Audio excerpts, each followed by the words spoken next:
তৈরি হয়ে গেছে আমাদের মুচমুচে সুস্বাদু সন্ধ্যাবেলা স্ন্যাক্স।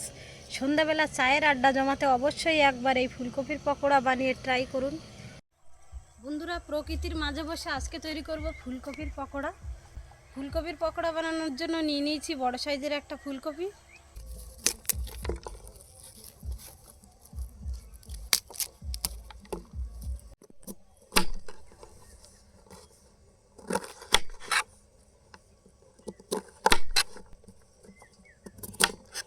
এবার ফুলকপিটাকে কেটে পুরো জর্জরিত করে ফেলবো।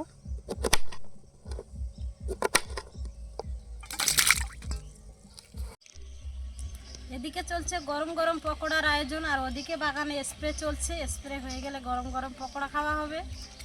বন্ধুরা আপনারাও খেতে চাইলে চলে আসুন। এবার ফুলকপিগুলোকে হালকা করে একটু ভাপিয়ে নেব।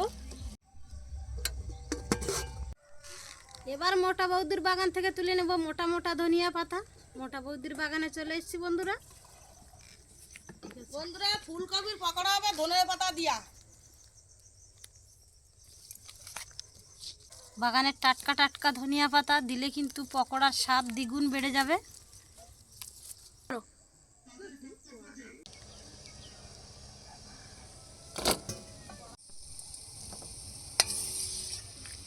এবার ধনিয়া পাতাগুলো কুচি কুচি করে নেব।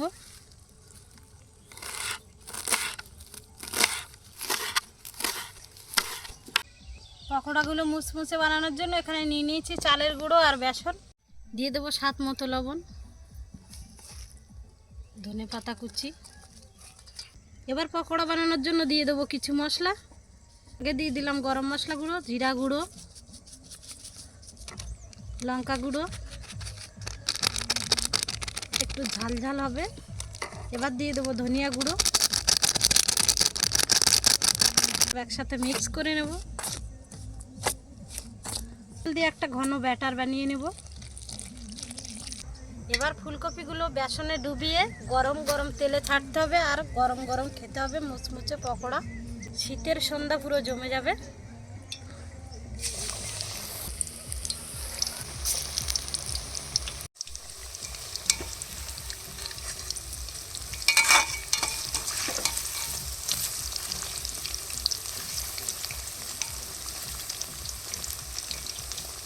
পকোড়াগুলো লাল লাল করে ভেজে নিয়েছি, এবার তুলে নেব।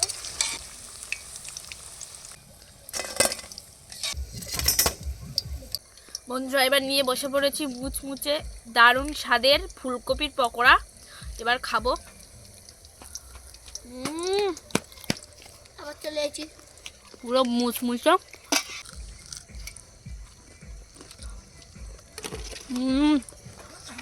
দারুণ। এর সাথে বন্ধুরা ভাগ হলো না, দারুণ, জাস্ট অসাধারণ।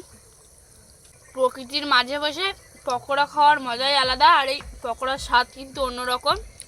চিকেন পকোড়াও ফেল করে দেবে। দারুণ।